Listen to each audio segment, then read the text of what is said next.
Di sebelah selatan bintang tsunami, banyak kota megah yang dibangun seperti pegunungan berdiri dengan megah. Kota-kota itu luas seperti binatang raksasa yang berjongkok di tanah. Di bawah 9 matahari, kota-kota itu memiliki lingkaran cahaya besi atau giok yang indah. Planet ini memiliki 9 matahari dan 6 bulan. Cuacanya sangat panas di siang hari dan sangat dingin saat malam tiba. Namun, baik siang maupun malam, bintang tsunami selalu bersinar. Tidak ada kegelapan total. Ada sebuah kota bernama Besi Hitam di selatan yang dibangun dari besi hitam legam. Itu adalah salah satu dari 9 kota bintang tsunami. Ada formasi teleportasi di hutan di luar kota yang mengarah ke area hitam bintang tsunami. Biasanya, para pejuang dari area bintang lain memasuki kota Besi Hitam terlebih dahulu setelah mereka berteleportasi ke sini melalui area hitam. Bintang tsunami memiliki 9 kota dan masing-masing kota merupakan pusat perdagangan besar dengan toko-toko yang tak terhitung jumlahnya. Setidaknya setengah dari toko-toko itu milik kamar dagang tsunami dan sisanya milik banyak pasukan lain. Tsunami Star adalah pusat bisnis paling terkenal di alam semesta. Orang-orang dapat membeli bahan-bahan budidaya apapun dengan kualitas apapun. Bahkan bahan-bahan original incipient grade pun tidak langka di kota ini. Dapat dikatakan bahwa jika sesuatu tidak dapat ditemukan di Tsunami Star, maka tidak akan ditemukan di tempat lain. 9 kota Tsunami Star tersusun di setiap sudut. Masing-masing kota begitu megah sehingga menarik banyak prajurit dari area bintang lain untuk datang berdagang. Tsunami Star adalah tempat para prajurit dapat membeli apa saja termasuk bahan-bahan budidaya, biji mineral, budak tambang, dan bahkan bintang kehidupan. Rumor mengatakan bahwa kamar dagang tsunami dulunya menjual seluruh area bintang. Di dalam sebuah ruangan aneh di gedung pelatihan di Black Iron City, 2 orang sedang berkultivasi. Langit-langit ruangan ini telah bertatahkan banyak kristal dewa 7 warna yang tersusun dalam formasi tertentu. Jika diperhatikan dengan saksama, kristal-kristal dewa tersebut tersusun untuk menciptakan kata air. Energi penenang mengalir dari kata itu untuk membantu para prajurit berkonsentrasi lebih baik. Ruangan ini tidak memiliki tanah yang kokoh. Ada kolam air yang sangat jernih dengan air yang mengalir. Ruang ini dirancang untuk meningkatkan pemahaman kekuatan para prajurit yang mengolah Upanishad kekuatan air. Ruang ini merupakan ruang pelatihan khusus yang dibangun oleh Kamar Dagang Tsunami. Mereka mengizinkan para prajurit yang mengolah kekuatan air untuk menyewa ruang pelatihan semacam ini untuk mengolahnya. Ada begitu banyak ruang pelatihan yang disesuaikan dengan kebutuhan, termasuk api, es, petir, dan semua kekuatan umum Upanishad. Ruang-ruang kultivasi khusus ini ditujukan bagi para prajurit dari berbagai ras untuk mempercepat kemajuan mereka dalam mengumpulkan energi dan meningkatkan kekuatan mereka. Bangunan pelatihan semacam ini dikategorikan dalam berbagai tingkatan dengan biaya yang berbeda-beda. Kamar Dagang Tsunami mengelola semuanya dan omset sepanjang tahun dari bisnis ini bukanlah sesuatu yang dapat dibayangkan oleh orang biasa. Di dalam ruang air ini, kolamnya memiliki banyak kristal hati air. Kristal-kristal itu berbentuk seperti hati. Seorang wanita seksi tengah berkultivasi di kolam dan menyerap energi kristal hati air untuk memurnikan tubuhnya. Dia seperti setetes air yang menjadi bagian dari ruang kultivasi ini untuk memahami kekuatan air. Duduk di tepi kolam adalah seorang wanita berambut putih. Matanya terpejam seolah-olah dia sedang tidur. Setelah beberapa saat, dia membuka matanya dan memperlihatkan pupil mata yang muram seolah-olah dia harus menanggung banyak kesedihan. Dia melihat kristal hati air yang mencair di kolam dan berkata kepada wanita lainnya, "Sekarang sudah baik. Alam dewa barumu sudah stabil." Wanita seksi di kolam itu adalah Cecilia. Setelah Desolate mengusirnya, dia langsung pergi ke bintang tsunami untuk menemui gurunya. Dia ingin menceritakan kejadian yang terjadi di Desolate dan kemudian langsung pergi ke Agate Star Area. Namun, Lena, gurunya, telah memaksanya untuk tinggal. Cecilia harus menggunakan Water Heart Crystals untuk memurnikan wilayahnya dan memasuki Incipient God Realm. Sebelum memasuki Desolate, wilayah Cecilia adalah langit ketiga dari Ethereal God Realm. Setelah 10 tahun berlatih di Desolate, kondisi pikiran, kemauan, dan pemahamannya tentang kekuatan telah mengatasi hambatan. Selain itu, dia sangat beruntung mengumpulkan kristal incipient grade asli dari kelas air, Water Heart Crystal. Dia mendapatkan semua hal yang dia butuhkan untuk terobosannya. Lena telah memerintahkannya dengan tegas bahwa dia harus memanfaatkan kesempatan untuk menerobos. Dia harus tinggal di bawah perlindungan gurunya. Dia menggunakan ruang kultivasi air khusus untuk berkultivasi dan menerobos ke Incipient God Realm. Lena telah mengumpulkan bahan-bahan ajaib yang dibutuhkan untuk menstabilkan Incipient God Realm-nya dari kamar dagang tsunami.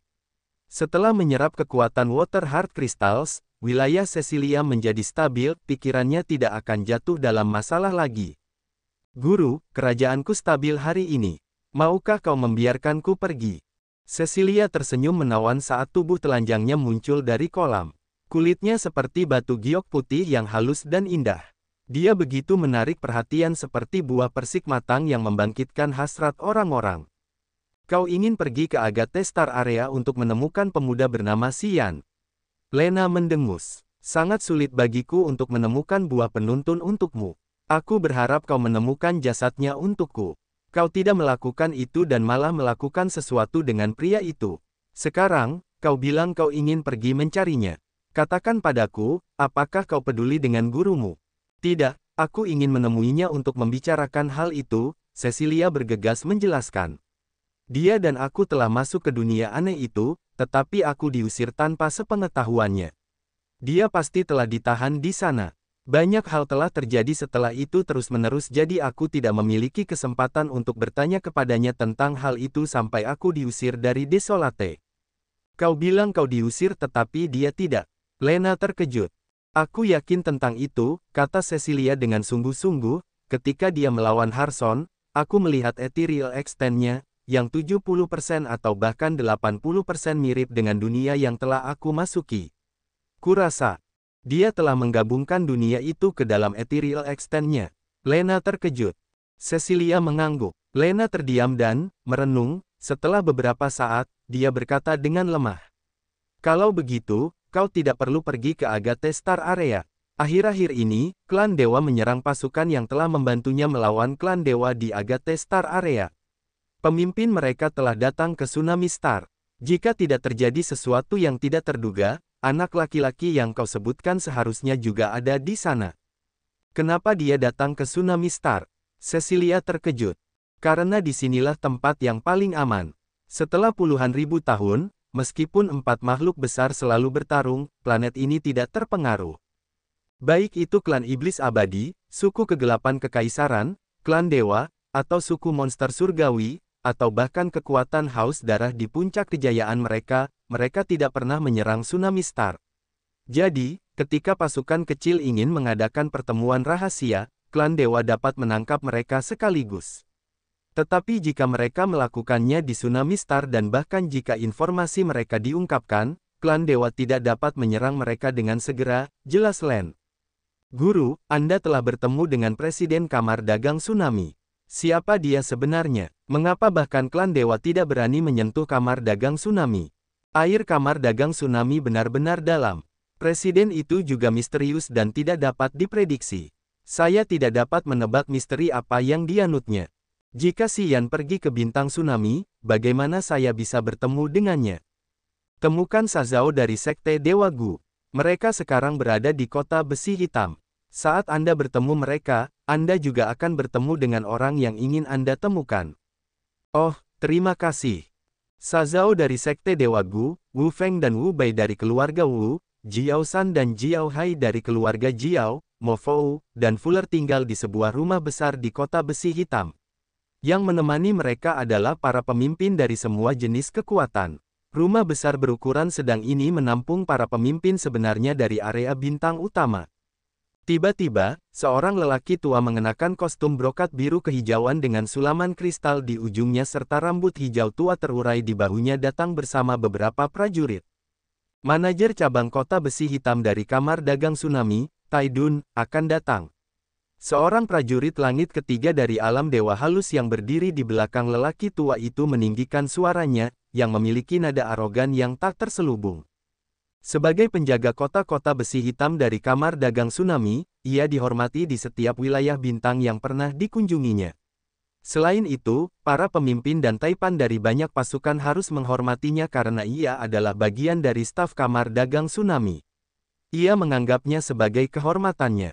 Kamar dagang tsunami telah berdiri diam selama puluhan ribu tahun di lautan bintang ini.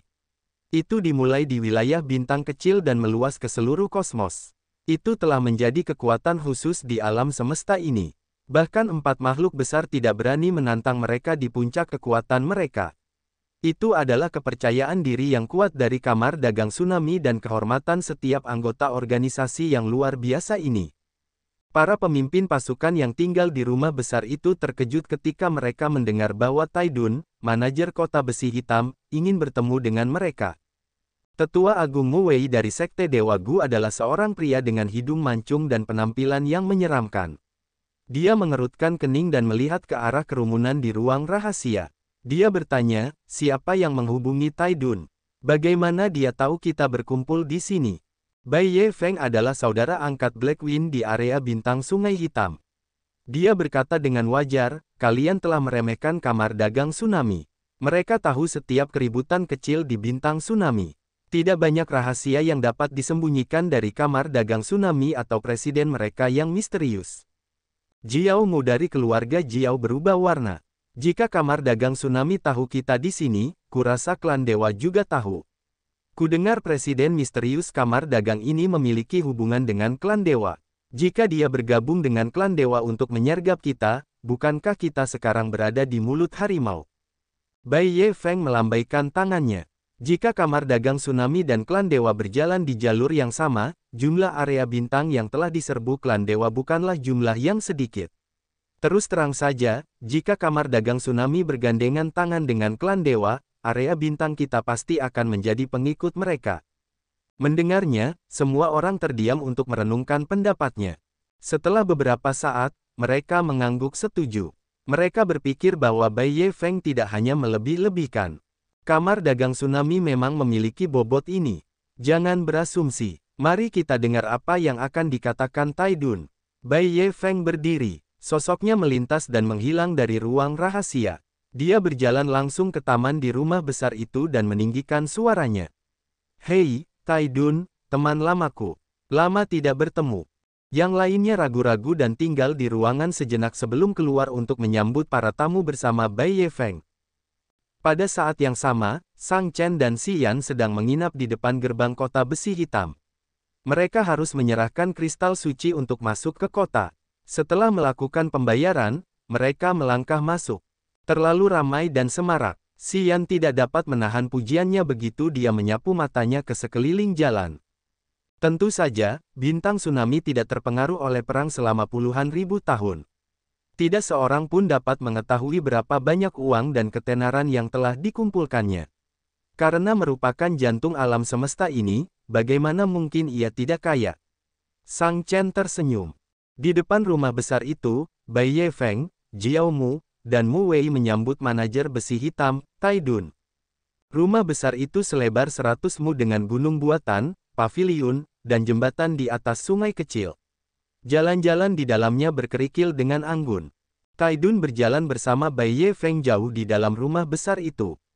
Berdiri di dekat bebatuan kecil, dia tersenyum dan berbicara kepada Bai Ye Feng, kali ini, kamu sangat berhati-hati saat datang ke kota besi hitam.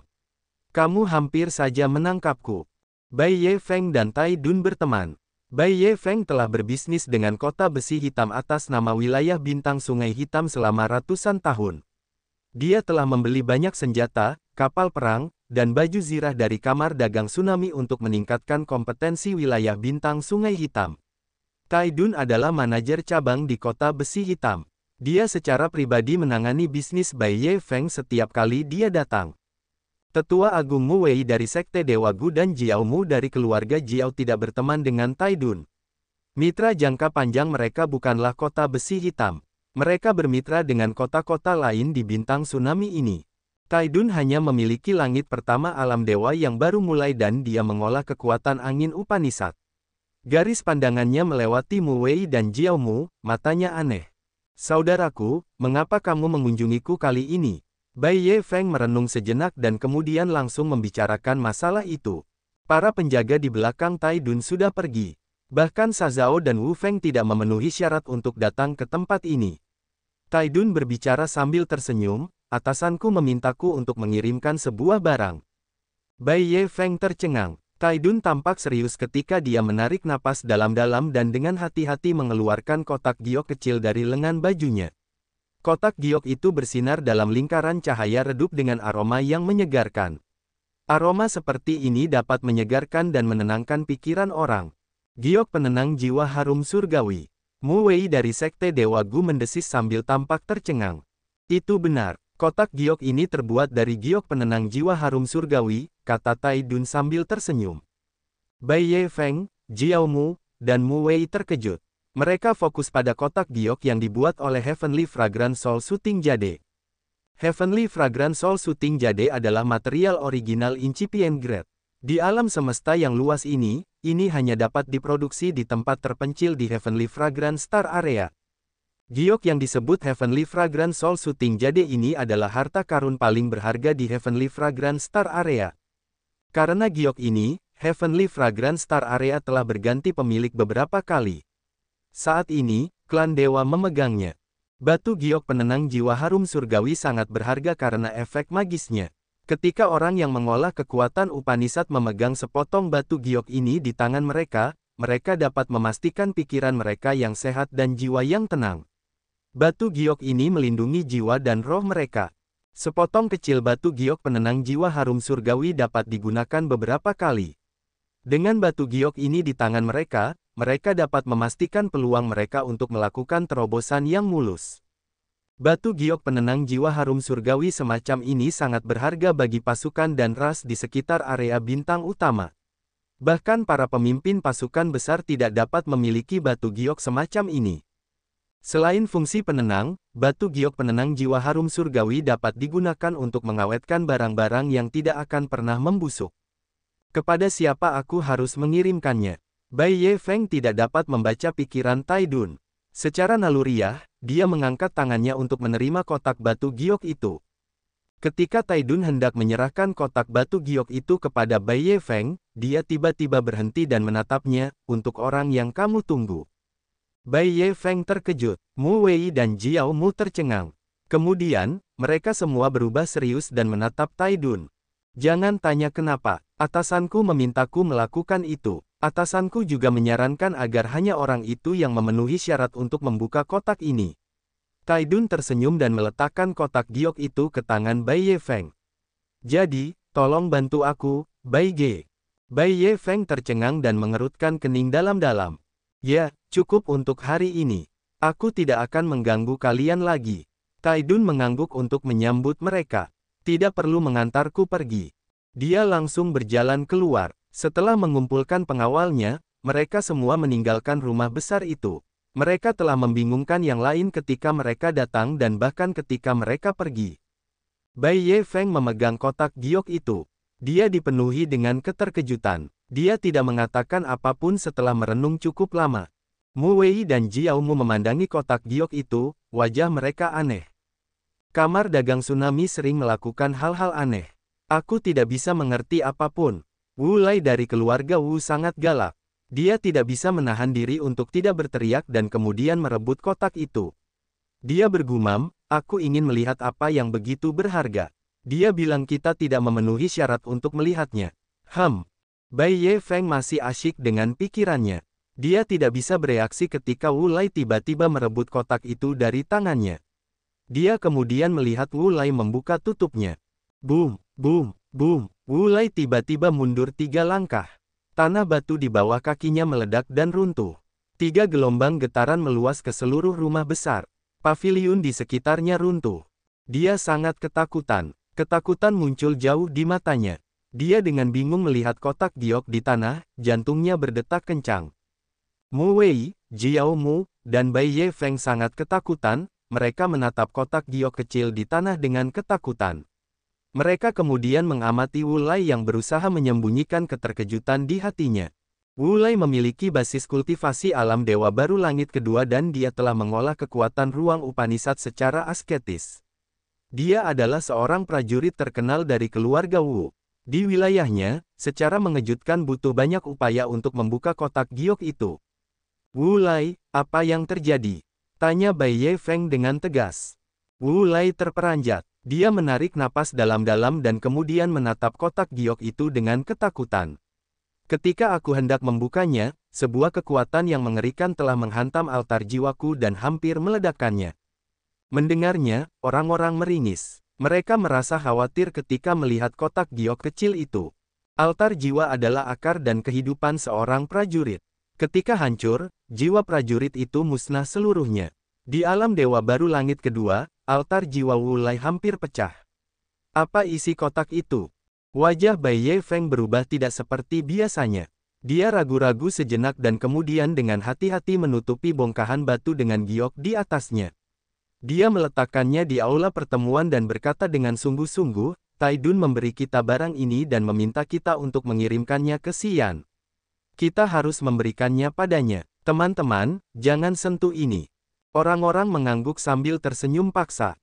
Markas besar Kamar Dagang Tsunami, Kota Besi Hitam. Kota-kota bintang tsunami tidak memiliki kepala kota. Kamar Dagang Tsunami menugaskan staf mereka untuk mengelola kota-kota karena seluruh bintang ini milik mereka. Kamar Dagang telah membangun semua kota itu. Jadi, markas besar Kamar Dagang Tsunami di setiap kota sebenarnya adalah istana kepala kota. Setelah Tai Dun mengucapkan selamat tinggal kepada Bai Ye Feng, dia tidak berhenti di tengah jalan. Meninggalkan pengawalnya, sosoknya melintas dan langsung kembali ke markas besar. Dia memasuki ruang bawah tanah rahasia, yang sangat luas. Berdiri di tengah ruangan adalah cermin vertikal besar. Cahaya emas muncul di tengah dahi Tai Dun, bersinar langsung di cermin itu. Pantulan di cermin berubah. Bayangan yang berubah perlahan muncul di cermin. Namun, benda itu terus berputar dan orang-orang tidak dapat melihat wujudnya dengan jelas. Saya telah mengirimkan kotak itu ke Bai Ye Feng dari daerah bintang Black River, lapor Tai Dun, wajahnya penuh hormat saat dia membungkuk. Ya, ikuti mereka. Begitu Anda melihat sesuatu yang tidak biasa, segera laporkan kepada saya, suara laki-laki serak terdengar dari cermin. Baik, Tuan, jawab Tai Dun. Energi yang berfluktuasi di cermin itu menghilang. Semuanya kembali normal. Tai Dun mengerutkan alisnya dan bergumam, apa isi kotak itu? Kemudian, dia terbatuk hebat karena harus mengeluarkan sebutir pelet seukuran lengkeng dan menelannya. Wajahnya tampak jahat saat ini. Sama seperti Wulai, dia tidak bisa menahan rasa ingin tahunya saat baru saja menerima kotak itu. Dia membukanya untuk melihat apa isinya. Keadaannya bahkan lebih buruk daripada Wulai, kedua tangannya hampir patah. Jika dia bukan manajer kamar dagang dan memiliki banyak pil berharga, tangannya pasti sudah lumpuh. Karena dia berada di langit pertama alam dewa yang baru mulai, dia tidak sekuat Wulai. Jadi, lukanya jauh lebih parah. Barang yang ingin diberikan presiden kepada penerus pasukan haus darah sama sekali tidak biasa. Tai Dun menarik napas dalam-dalam. Meskipun ada ketakutan di matanya, dia ragu-ragu sebelum mengambil keputusan. Dia mengaktifkan cermin sekali lagi. Cahaya ajaib bersinar dari cermin. Tidak lama setelah itu, cermin itu menunjukkan wajah pikun. Wajah Tai Dun menjadi cerah. Dia berkata dengan hormat, Penatua Feng Jue. Anehnya, pria yang terlihat di cermin itu adalah Penatua Feng Jue dari Komite Tetua Klan Dewa yang memegang kekuasaan tertinggi di Klan Dewa. Kau pasti punya sesuatu jika kau meneleponku. Katakan padaku, apa urusanmu? Feng Jue menyipitkan matanya. Selama informasi yang kau berikan cukup berharga seperti sebelumnya, aku tidak akan memperlakukanmu dengan buruk. Presiden memintaku untuk mengirimkan kotak giok kepada penerus Blue Thirsty Force. Kotak itu terbuat dari Heavenly Fragrant Soul Shooting Jade. Aneh sekali. Ketika aku mencoba membuka kotak itu, aku terserang energi jahat. Kedua tanganku hampir lumpuh. Tai Dun merenung dan kemudian memberikan informasi itu kepada Feng June. Dia telah melakukan hal yang sama selama bertahun-tahun. Melalui bisnis rahasia dengan Klan Dewa, dia telah mengumpulkan banyak kekayaan. Dia telah membuat banyak kesepakatan bisnis dengan Klan Dewa di Kamar Dagang Tsunami, tetapi aktivitas liciknya belum diketahui. Mata Feng Jue yang menyipit menyala dengan cahaya ilahi yang aneh saat mendengarkan Tai Dun. Dia merenung sejenak lalu berjanji pada Tai Dun, aku akan mengirim orang-orangku untuk memberimu barang yang kau inginkan. Itu seharusnya cukup bagimu untuk mencapai langit kedua alam dewa yang baru mulai. Teruslah awasi mereka untukku. Baiklah, Tai Dun langsung setuju. Kuil Dewa Kuno, Benua Dewa Kuno. Feng Jue sedang duduk bersila di samping sebuah patung. Dia membuka matanya, wajahnya muram. Anggota komite tetua lainnya mengerutkan kening dan menatapnya saat mereka melihatnya terbangun. Feng Jue merenung sejenak lalu berbicara pada Spark, "Spark, pergilah ke bintang tsunami sekarang." Spark menatapnya sekilas lalu membungkuk. "Aku tidak punya waktu." Feng Jue mengerutkan kening dan berkata, "Mungkin kita mendapat petunjuk untuk menemukan benda yang telah kita cari selama bertahun-tahun." Mata Spark berbinar-binar hingga menyilaukan. "Benarkah?" desisnya. Feng Jue mengangguk. Spark berdiri dan berbicara dengan acuh tak acuh, "Baiklah, aku akan ke sana. Jangan serang penerus Bloodthirsty Force." Dia mendukung Haik. "Hanya dengan mengalahkannya, Haik dapat mewarisi gengsi dan kekuasaan klan kita. Dia harus melakukannya sendiri. Tidak seorang pun boleh membantunya," Feng Jue mengingatkan. Spark mendengus. Dia tidak mengatakan setuju atau keberatan. Setelah bergoyang pelan, dia menghilang. Melihat Spark pergi, Feng Jue memejamkan matanya sekali lagi. Tak lama kemudian, dia menjadi seperti patung tanpa jiwa dan seperti berhenti bernapas. Kota besi hitam benar-benar mewah. Kota ini layak disebut sebagai kota milik Kamar Dagang Tsunami dan jantung alam semesta. Kota ini sesuai dengan reputasinya. Berjalan di jalanan yang dipenuhi banyak prajurit dan toko-toko, Xian tak dapat menahan diri untuk tidak memuji. Kota besi hitam adalah salah satu dari 9 kota di bintang tsunami. Akan tetapi, kota ini lebih besar dari tanah suci yang agung tahun itu. Barang-barang yang dipajang di rak-rak toko dapat membuat siapapun terpesona. Kota ini dibangun dari besi hitam luar angkasa, yang hampir tidak dapat dihancurkan. Xian telah mencoba secara diam-diam dan ia menyimpulkan bahwa para ahli alam dewa yang baru mulai biasa tidak dapat menghancurkan tembok semacam ini. Kamar Dagang Tsunami telah menyempurnakan besi hitam untuk membuat kota ini sangat tangguh. Sang Chen seperti seorang penulis yang elegan dan tidak konvensional saat ia menjelaskan banyak hal tentang Kamar Dagang Tsunami kepada Xian. Secara bertahap, mereka mencapai rumah besar tempat Mu Wei dan yang lainnya menginap. Terbang dilarang di kota besi hitam. Selama tinggal di kota ini, para prajurit harus mengikuti aturan Kamar Dagang Tsunami. Dengan demikian, hal itu sangat memengaruhi kecepatan mereka. "Aku hanya bertugas membawa kalian ke tempat ini. Aku tidak akan berpartisipasi dalam hal lain," Sang Chen berkata tiba-tiba. Dia menggertakkan giginya dan mengumpat pelan sebelum berbicara kepada Xian, "Setelah ini, aku tidak lagi berutang apapun kepada pasukan Haus Darahmu." Xian terkejut. Aku tidak memaksamu untuk melakukan apapun. Bahkan jika kamu marah, kamu tidak seharusnya melampiaskannya padaku, kan?" Sang Chen mengangguk dan memaksakan senyum. "Yah, pasukan Haus Darahmu tidak mempertimbangkan siapapun. Di masa lalu, kalian telah menyinggung dan menimbulkan dendam terhadap banyak klan dan ras dari banyak wilayah bintang. Kalian tangguh, itulah sebabnya kalian bisa bertahan sampai sekarang. Kali ini, tidak seorang pun dapat mengatakan sebelumnya apakah pasukan Haus Darah dapat bangkit sekali lagi. Bagaimanapun, aku sebenarnya tidak berharap kalian akan menggantikan klan dewa." Orang-orang berjalan maju mundur seperti air mengalir. Xian dapat melihat para prajurit dari berbagai ras masuk dan keluar dari toko-toko di jalan. Saat Sang Chen berbicara, dia merendahkan suaranya sedikit seolah takut didengar. "Mengapa kamu membenci Bloodthirsty Force?" Xian mengerutkan kening. Dia segera merasakan hal itu. Di benua kuno, Cecilia dan Sazao sangat ketakutan ketika mereka mengonfirmasi kekuatan kematian Upanishad dan identitas penerus Bloodthirsty Force miliknya. Pada saat yang sama, mereka tidak menyembunyikan bahwa mereka menentangnya. Jika klan dewa tidak ingin membunuh semua prajurit di sana, tentunya, Sazao, Wu Feng, dan yang lainnya tidak akan pernah ingin pergi bersamanya. Upayanya lah yang memungkinkannya untuk secara bertahap mendapatkan penerimaan mereka. Dia adalah orang yang sensitif. Setelah memikirkannya, dia memastikan bahwa Sazao dan Wu Feng tidak tersinggung dengan identitasnya sebagai iblis abadi. Yang membuat mereka berkonflik adalah identitas penerus Bloodthirsty Force miliknya. Sejauh yang dia ketahui, 10.000 tahun yang lalu sebelum klan dewa, Bloodthirsty Force telah menguasai alam semesta. 8 pemimpinnya mirip dengan 12 pemimpin klan dewa. Mereka terkenal di setiap wilayah bintang utama karena mereka adalah ahli supernatural dengan kemampuan luar biasa dan visi yang hebat. Ketika pendahulu klan dewa mendapatkan buah Genesis, seluruh klan telah terdongkrak. Kemudian, dalam aliansi dengan klan dan kekuatan lain di seluruh alam semesta untuk sepenuhnya melawan Bloodthirsty Force, klan dewa telah menaklukkan dan membuat kekuatan Bloodthirsty Force lenyap. Itu menunjukkan keuletan kekuatan ini. Namun, kekuatan ini seperti klan dewa sekarang. Mereka tidak bisa mendapatkan rasa hormat dari para pejuang lainnya. Mereka bahkan lebih buruk daripada klan dewa dalam beberapa aspek.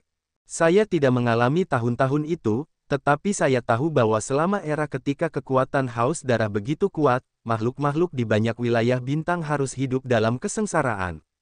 Banyak bintang kehidupan hancur dan suram. Sang Chen merenung sejenak dan kemudian melanjutkan, 8 warisan besar kekuatan haus darah hanya membawa kematian, kehancuran, kegelapan, dan kekacauan ke lautan bintang yang luas ini.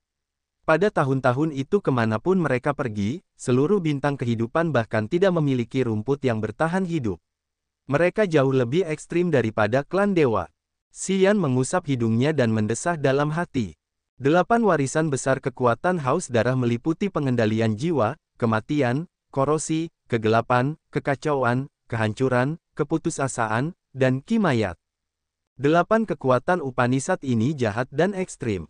Dengan kekuatan Upanishad ini, tentu saja, 8 kepala suku bisa menjadi sombong dan tirani.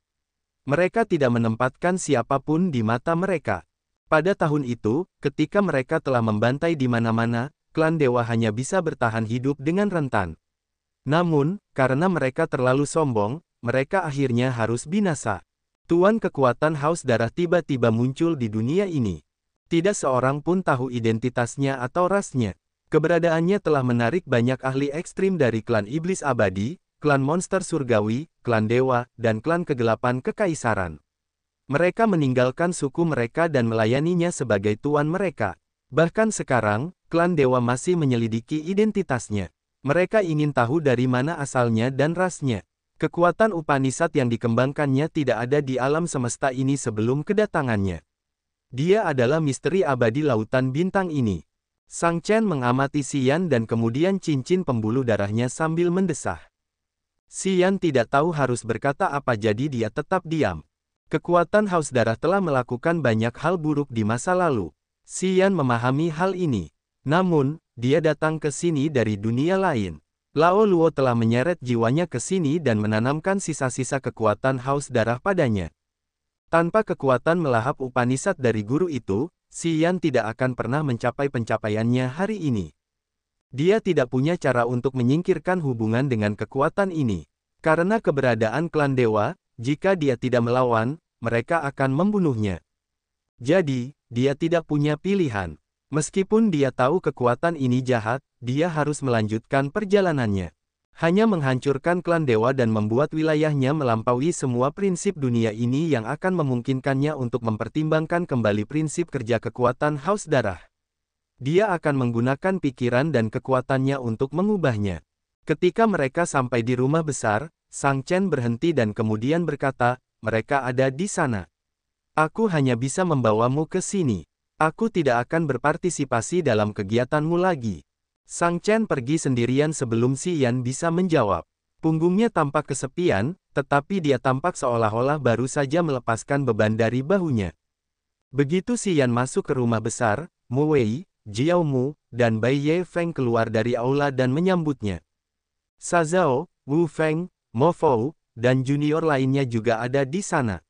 Mereka menyambutnya dengan wajah muram dan senyum yang dipaksakan. Wilayah bintang mereka sedang diserang. Mereka berada dalam situasi yang sangat buruk dan mereka membutuhkan bantuan segera. Mereka ada di sini untuk membahas masalah penting dan mendapatkan lebih banyak bala bantuan. Dan Xian mewakili kekuatan yang memiliki kekuatan yang tidak dapat disangkal oleh siapapun. Mereka membutuhkan bantuan dari kekuatan ini. Terakhir kali ketika kita berada di wilayah bintang Agate, kita sedang terburu-buru. Kali ini, mari kita perkenalkan diri kita dengan baik. Wu Feng tegas. Dia menunjuk orang-orang di aula dan memperkenalkan mereka satu persatu. Paman saya, Wu Lai, berasal dari keluarga Wu kami. Dia berada di langit kedua alam dewa yang baru mulai mengembangkan kekuatan api. Pendahulu Mu Wei, tetua agung dari Sekte Dewa Gu. Ia telah membudidayakan Gu supernatural dari Sekte Dewa Gu di langit ketiga alam dewa incipien. Pendahulu Jiao Mu dari keluarga Jiao. Ia berada di langit kedua alam dewa incipien dan membudidayakan kekuatan kayu. Bai Ye Feng dari area bintang Sungai Hitam. Di langit ketiga alam dewa incipien, ia membudidayakan kekuatan petir. Sanji, Paman Fuller, dari area bintang mata bumi. Ia berada di langit kedua alam dewa incipien yang membudidayakan kekuatan bumi. Wu Feng memperkenalkan para ahli di aula dengan wajah penuh hormat. Masing-masing dari mereka mengangguk kepada Xian, tetapi mereka sebenarnya kecewa. Xian datang ke sini sendirian. Mereka mengira Xian akan datang bersama beberapa ahli dari Bloodthirsty Force. Para prajurit yang terkenal itu membuat mereka bersemangat. Mereka bahkan telah mempersiapkan diri dengan baik untuk mencegah situasi canggung ketika mereka akhirnya bertemu dengan para ahli yang brutal itu. Sayangnya, Xian datang sendirian. Itu membuat mereka sangat kesal. Meskipun Xian adalah penerus Master Bloodthirsty Force, dia belum mencapai puncak alam itu. Mungkin Xian dapat mencapai puncak yang mengejutkan mereka di masa depan, tetapi saat ini, pengaruhnya tidak terlalu signifikan, yang telah membuat mereka sangat kesal.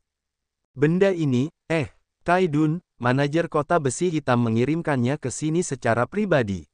Dia memintaku untuk menyerahkannya kepadamu.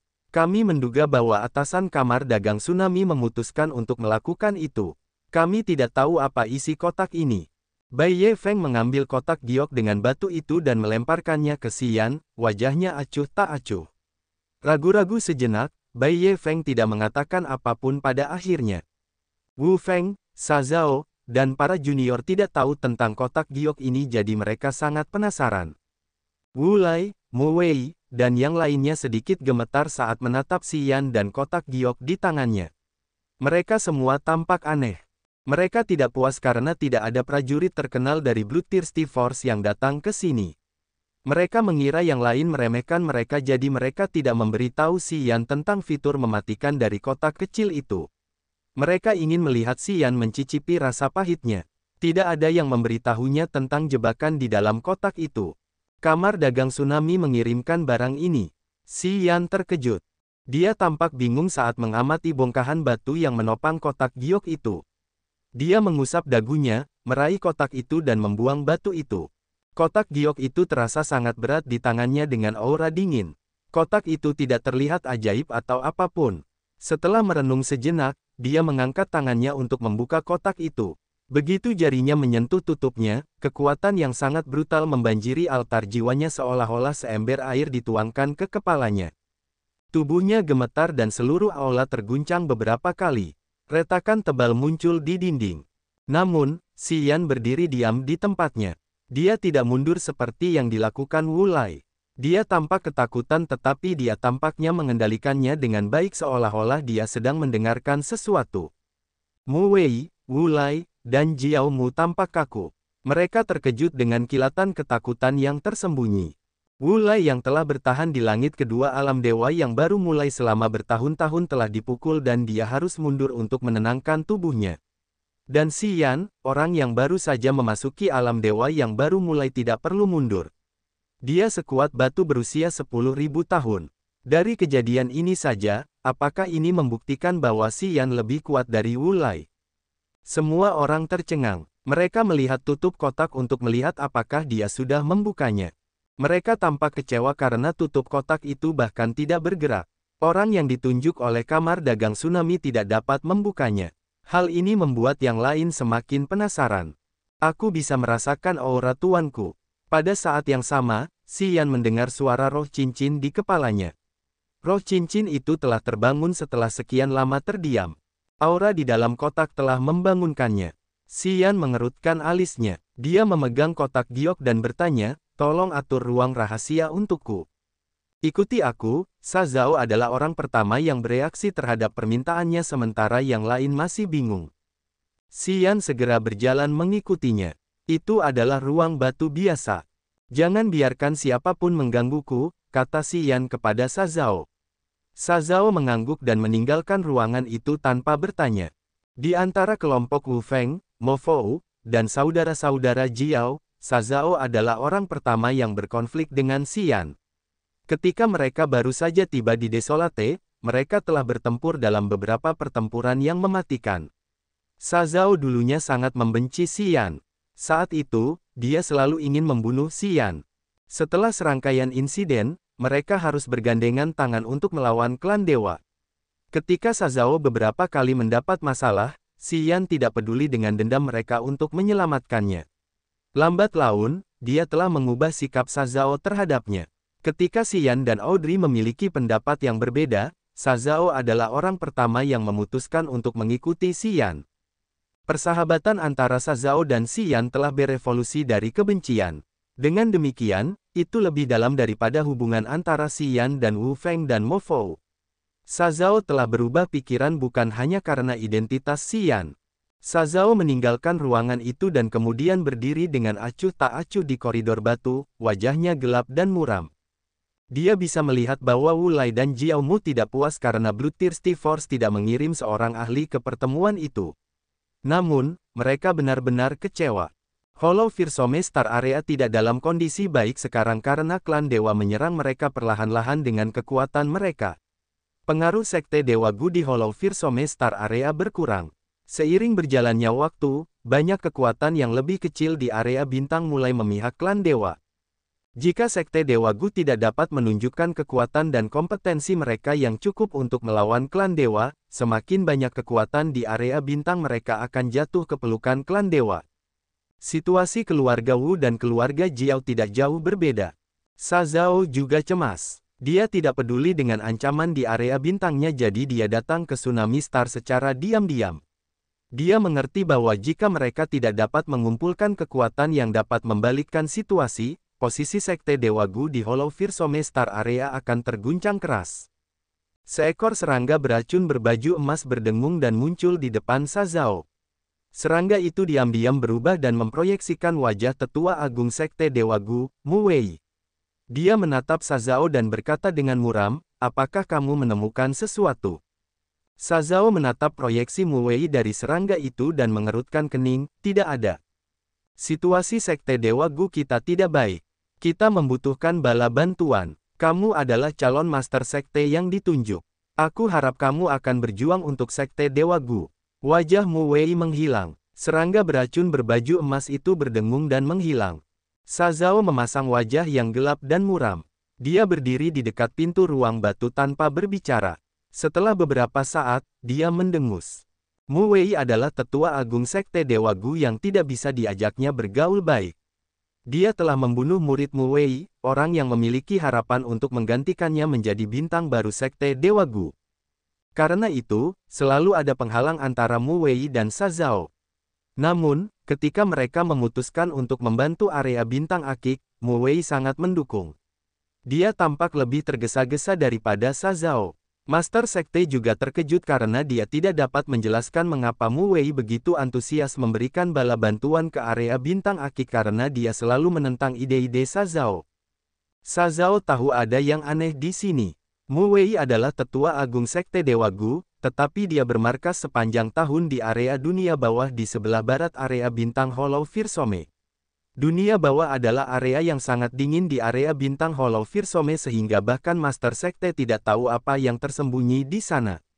Mu Wei biasa berkultivasi selama lebih dari 100 tahun di dunia bawah. Setelah mencapai alam dewa muda dan menjadi tetua, dia secara proaktif meminta untuk tinggal di daerah barat. Daerah barat jauh itu adalah daerah paling terpencil di seluruh daerah bintang berongga yang menakutkan. Semua tetua lainnya takut dengan tanah yang keras itu dan hanya dia yang meminta untuk tinggal di sana. Master Sekte Dewa Gu tidak tahu apa-apa. Sejak saat itu, dia memperhatikan tetua itu. Gale yang memiliki hubungan baik dengan Shazao ditugaskan untuk mengawasi ini. Gale telah memanfaatkan kesempatan itu ketika Mu Wei kembali ke markas untuk mengunjungi lembah Gletser dunia bawah. Dia telah menemukan sesuatu yang mengerikan. Jauh di dalam dunia bawah yang sangat dingin di dalam Gletser, dia melihat Mu Wei yang lain. Gale melaporkan hal ini kepada Master Sekte. Namun, Master Sekte telah menyembunyikan hal ini dan melarang Gale untuk memberitahu orang lain. Namun, ketika Gale mengira bahwa Shazao akan menginjakkan kaki di puncak yang mulia dan menjadi Master Sekte berikutnya sejak dia selamat dari benua kuno, Gale mempertaruhkan segalanya pada pemuda itu. Dia telah memberitahunya rahasia ini. Mu Wei di sini dan Mu Wei di Gletser di lembah Gletser dunia bawah, siapa yang asli? Siapa yang satunya? Shazao bergumam pada dirinya sendiri, matanya gelap dan tidak bisa dijelaskan. Ruang batu. Cincin pembuluh darah terbang keluar, bersinar dalam lingkaran merah darah. Itu telah mewarnai seluruh ruangan menjadi merah tua. Tiba-tiba, itu melepaskan aura brutal. Aura tuanku menyebar dari kotak itu, kata roh cincin. Setelah roh cincin mengumpulkan seluruh ingatannya, itu tidak menjadi lebih dekat dengan Xian. Sebaliknya, itu cukup jauh darinya. Setelah ingatannya lengkap, itu memiliki kesadaran yang kuat dan dengan demikian, itu menyembunyikan banyak hal dari Xian. Berkali-kali ketika Xian dalam kesulitan, ia meminta roh cincin untuk menjelaskan keraguannya dan roh cincin itu tidak menjawab. Roh cincin itu tampak tersegel karena tidak melepaskan seberkas aura pun. Kali ini, ketika ia menyentuh kotak yang dikirimkan oleh kamar dagang tsunami, roh cincin yang tidak aktif itu berbicara kepadanya. Aura Bloodthirsty. Xian terguncang hebat. Tangannya yang memegang kotak giok itu bergetar karena rasa ingin tahu dan kegembiraan. Bloodthirsty adalah master dari Cortege of Eight dan juga pemilik cincin pembuluh darah. 10.000 tahun yang lalu, ia hampir tak terkalahkan di alam semesta ini. Kemunculannya telah secara langsung merestrukturisasi lautan bintang dan mengubah aturan 4 makhluk besar yang bergiliran mengendalikan dunia. Ia telah membuat para ahli dari kekuatan-kekuatan itu mengkhianati jenis mereka sendiri untuk mengikutinya. 8 warisan besar yang diberikan oleh Bloodthirsty telah mengubah warna kosmos. Ia adalah tokoh utama di zaman modern dan orang yang layak menyandang gelar ahli pertama di dunia. Tahun itu, ia telah mengorbankan banyak ahli klan dewa yang telah bekerja sama dengan banyak ahli supernatural dan iblis di seluruh lautan bintang untuk menghancurkannya. Desas-desus tentang orang biadab itu telah diceritakan di setiap kekuatan yang kuat. Ia benar-benar kekuatan yang kuat yang layak dibicarakan orang-orang di lautan bintang ini. Namanya telah membuat orang-orang ketakutan. Banyak ahli dan monster tua tidak bisa tenang karena dia. Sudah bertahun-tahun berlalu tetapi komite tetua klan dewa masih harus mengadakan pertemuan rutin karena nama ini. Ia adalah penguasa sejati lautan bintang. Sambil memegang kotak giok, lengan Xian menggigil. Ia menarik napas dalam-dalam untuk menenangkan diri dan bertanya, bagaimana cara membukanya?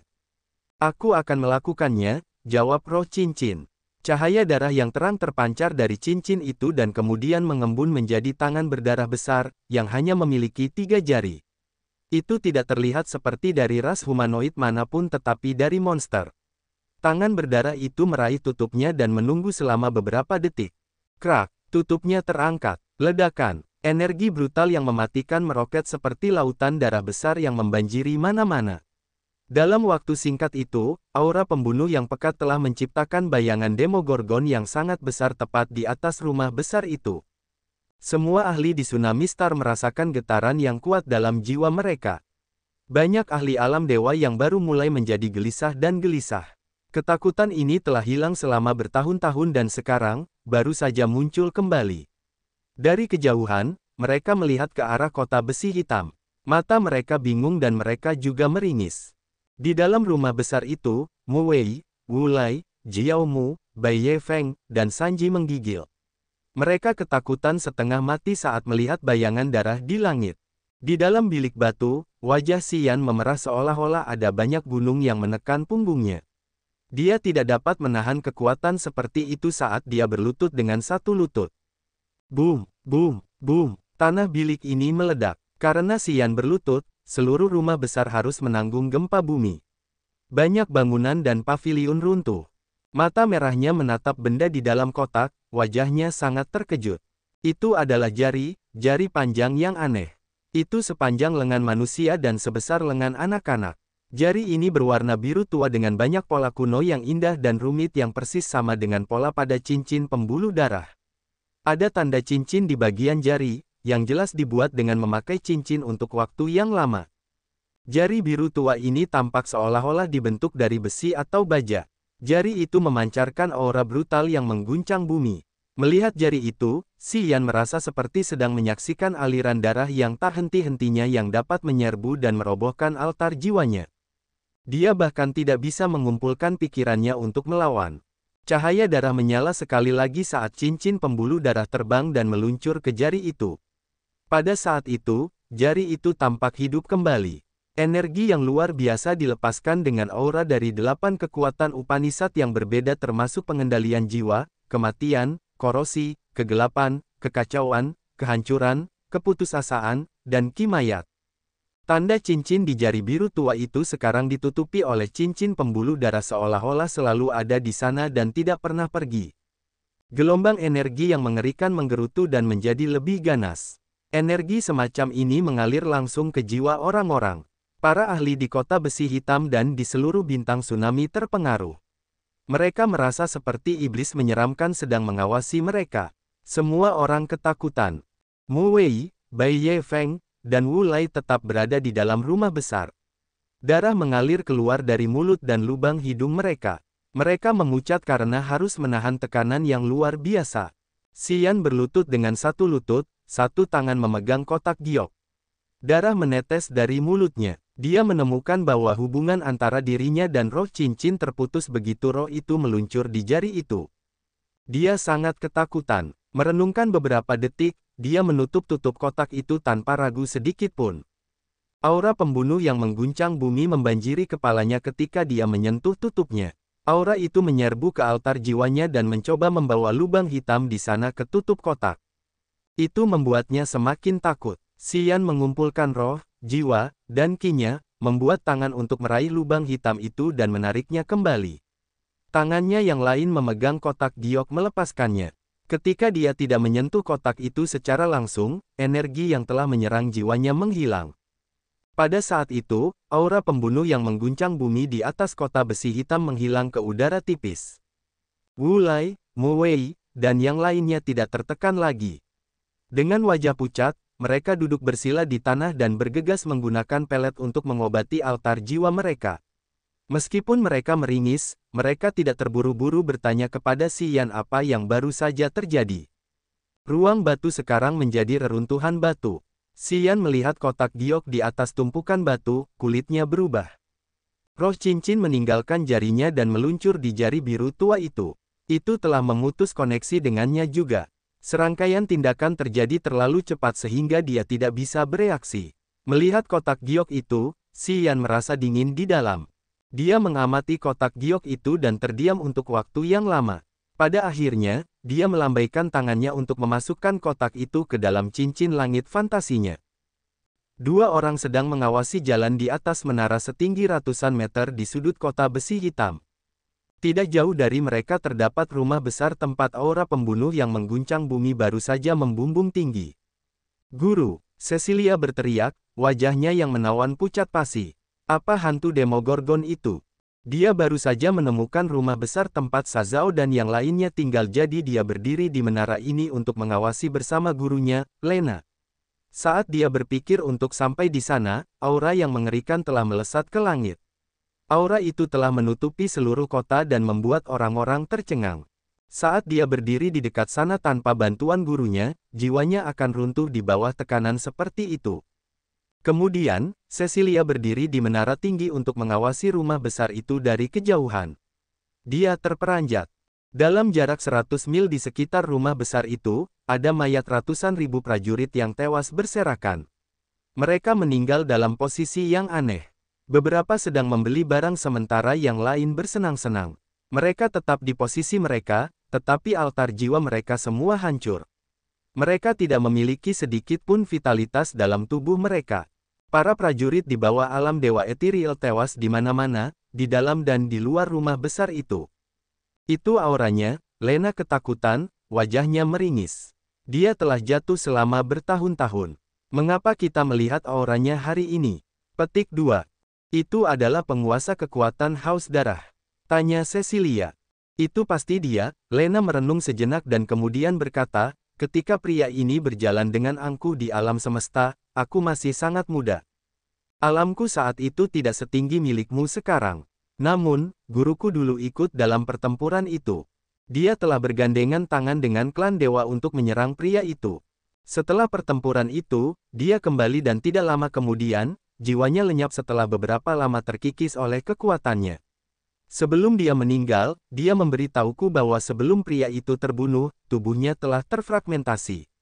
Potongan-potongan tubuhnya yang tak terhitung jumlahnya telah menghilang ke celah-celah angkasa. Sudah bertahun-tahun dan klan dewa belum menyerah pada misi untuk menemukan potongan-potongan tubuhnya itu. Namun, mereka tidak mendapatkan apapun. Lena terdiam beberapa detik dan memperhatikan rumah besar di bawah sana. Aura yang kita lihat seharusnya berasal dari pecahan-pecahan tubuhnya. Cecilia berubah warna karena ketakutan. Hanya sepotong tubuhnya dan itu bisa menghancurkan altar jiwa para prajurit di alam dewa ethereal.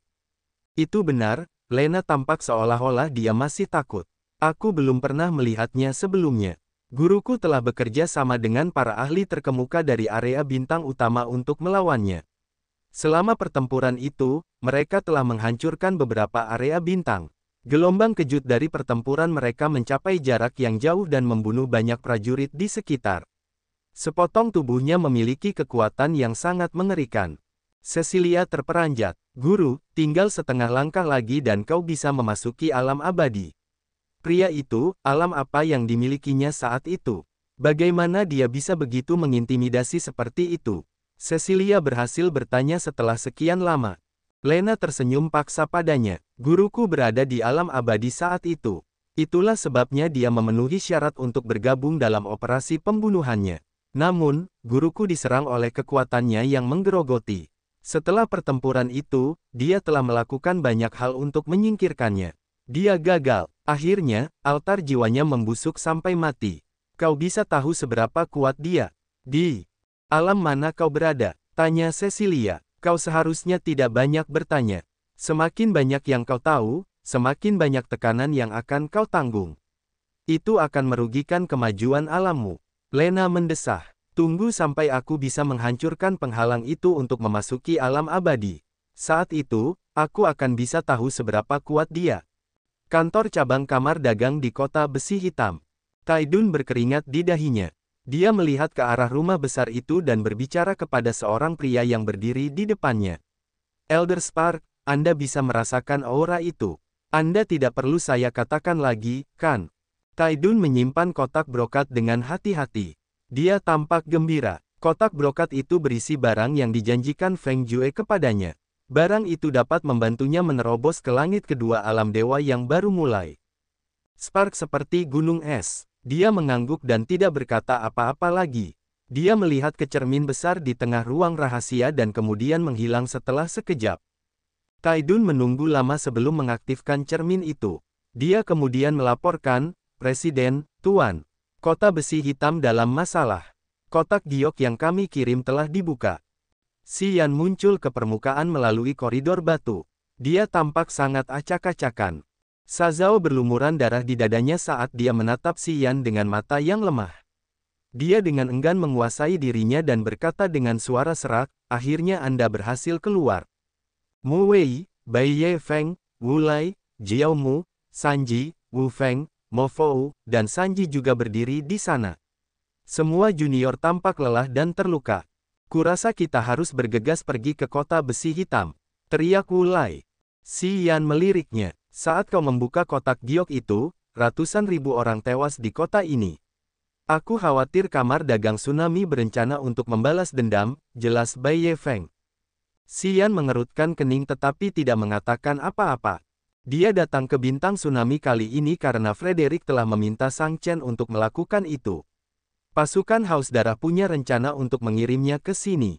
Namun, Xian tidak begitu yakin apakah tujuan kepala salah satu pasukan Haus Darah itu adalah agar dia mengunjungi tempat ini. Namun, Xian terkejut ketika mendengar bahwa ratusan ribu prajurit harus mati karena dia telah membuka kotak giok tersebut. Dia merasa sangat bersalah. Dan sekarang, cincin pembuluh darah dikenakan di jari itu, jadi dia tidak berani menyentuh kotak giok itu lagi. Dia tidak memiliki metode apapun untuk mengetahui lebih banyak rahasia dari roh cincin. Untuk saat ini, dia merasa sangat bingung tentang masa depan. Kota Besi Hitam bukanlah tempat kita membahas bisnis besar. Kami di sini hanya untuk menunggumu. Orang-orang dari Sekte Seribu Fantasi dan Aula Rusak berada di Kota Besi Dingin. Kita harus pergi ke sana, usul Mu Wei, matanya memiliki lingkaran cahaya redup. Sekte Seribu Fantasi, Aula Rusak, Kota Besi Dingin. Si Yan bingung. Sekte Seribu Fantasi dan Aula Rusak adalah dua kekuatan yang sangat kuat di alam semesta ini. Faktanya, aliansi untuk melawan klan dewa di antara wilayah bintang kita dipimpin oleh kedua kekuatan ini. Bagaimanapun, para pejuang Sekte Seribu Fantasi dan Aula Rusak terbunuh terlalu dini di Desolate. Mereka tidak dapat menghubungi Anda di sana. Karena mereka tidak bergabung dengan operasi di wilayah bintang Agate, klan dewa tidak menyerang mereka. Sebelum kami datang ke sini, kami telah mengundang Sekte Seribu Fantasi dan Aula Rusak untuk bersatu dengan kami untuk melawan klan dewa. Mu Wei menjelaskan dengan sederhana. Namun, mereka ingin bertemu dengan orang yang berwenang di pasukan Haus Darah. Mereka ingin berdiskusi dengan kalian untuk melihat apa yang harus kita lakukan. Sekte Seribu Fantasi dan Aula Rusak menakutkan. Selain klan dewa dan 4 makhluk besar, mereka adalah kekuatan terkuat di Lautan Bintang. Jika kita mendapatkan dukungan mereka, kita dapat menghancurkan ancaman klan dewa. Sela Bai Ye Feng. Karena kau membuat keributan yang mengerikan di Kota Besi Hitam ini, aku yakin kita tidak bisa tinggal di sini lagi. Bagaimana menurutmu? Shazao menatap Mu Wei, matanya tampak menyeramkan. Dia selalu berpikir bahwa Mu Wei sedang bersekongkol dan Bai Ye Feng juga terdengar tidak beres. Shazao dan Mo Fou biasa berdiskusi banyak hal sebelum pertemuan ini. Shazao tahu bahwa Bai Ye Feng tidak menghargai Mo Fou. Dia pikir Mo Fou hanyalah seorang playboy dan dia tidak memenuhi syarat untuk mewarisi warisan angin hitam. Namun, Bai Ye Feng telah mendukung Mo Fou dengan sepenuh hati dalam operasi wilayah bintang akik. Dia bahkan telah mencoba menghubungi pasukan yang kuat untuk membantu mereka. Mu Wei dan Bai Ye Feng entah bagaimana mirip. Mereka sangat peduli dengan persatuan ini dan mereka adalah orang-orang yang paling aktif ketika pergi ke bintang tsunami untuk pertemuan puncak. Tidak banyak yang bisa dikatakan. Jika pertemuan di bintang tsunami bisa berhasil, itu karena Mu Wei dan Bai Ye Feng atas upaya mereka dalam merencanakan dan menghubungi Sekte Seribu Fantasi dan Aula Rusak. Ketika Shazao menyadari bahwa Mu Wei dan Bai Ye Feng saling mendukung karena mereka ingin membawa Xian ke Kota Besi Dingin, ia merasa bahwa keduanya telah berdiskusi sebelumnya sehingga mereka saling memahami secara diam-diam. Mereka memperlakukan Xian dengan ambiguitas, memang. Shazao memperhatikan Xian.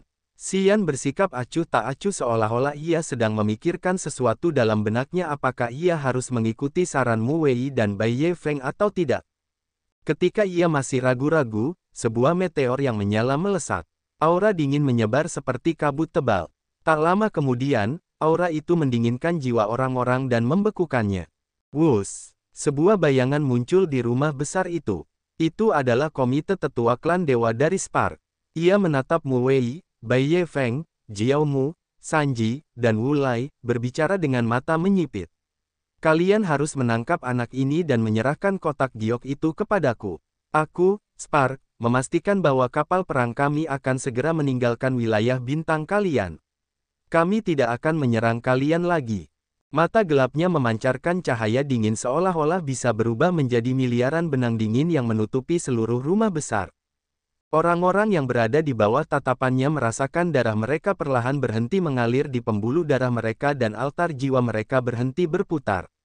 Lambat laun, mereka merasa putus asa seolah-olah mereka kehilangan kekuatan dan menjadi orang biasa. Xian mengalami ini jauh lebih dalam daripada yang lain. Saat Spark menatapnya, banyak benang dingin muncul di laut kesadarannya. Mereka bergerak dan menjerit menusuk telinga seolah-olah mereka memiliki kesadaran mereka sendiri. Mereka bergoyang kemana-mana di laut kesadarannya seperti pesawat ulang-alik yang membekukan kesadaran jiwanya. Seberkas kekuatan Upanishad dengan kesadaran makhluk hidup adalah tanda mencapai alam abadi.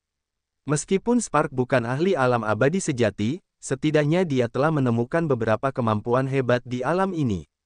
Benang-benang dingin itu masih menjerit dan melilit laut kesadarannya. Perlahan-lahan, kesadarannya membeku bersama pikirannya. Klan Dewa Anda telah melakukan pembantaian di area bintang Hollow Firsome kami dan sekarang Anda berbicara seolah-olah tidak terjadi apa-apa. Tidak semudah itu, teriak Mu Wei. Jika kamu berada di alam abadi, tentu saja, kamu dapat melakukan apapun yang kamu inginkan hari ini. Tapi sayang sekali, kamu baru saja melangkah ke sana. Kamu masih perlu sedikit lagi untuk secara resmi memasuki alam abadi. Benar, aku juga ingin melihat apakah kamu bisa bersikap sombong di depan kami. Bai Ye Feng tertawa. Sa Zhao menjadi lebih bingung. Di bawah ancaman Spark, Mu Wei dan Bai Ye Feng adalah orang pertama yang bereaksi, yang sangat mengejutkan Sa Zhao. Gu pemakan jiwa surgawi. Mu Wei mencibir, tubuhnya gemetar. Serangga Gu yang tak terhitung jumlahnya muncul dari tubuhnya seperti awan. Serangga Gu itu sangat aneh. Mereka menjerit dan kicauan mereka menusuk telinga saat mereka menyerbu dengan ganas ke arah Spark. Bai Ye Feng tampak fokus. Langit di atas kepalanya segera memiliki miliaran baut petir yang menggelegar di langit. Mereka telah mengguncang seluruh kota besi hitam. Baut petir yang tak terhitung jumlahnya menjatuhkan hujan deras pada Spark seperti arus banjir seolah-olah mereka mencoba membunuh Spark dalam satu serangan. Pada saat yang sama, Xian memanggil rekan jiwanya. Jiwa yang terbuat dari api muncul di laut kesadarannya. Miliaran api seperti kunang-kunang membakar laut kesadarannya dengan cepat. Kesadarannya yang beku dipulihkan.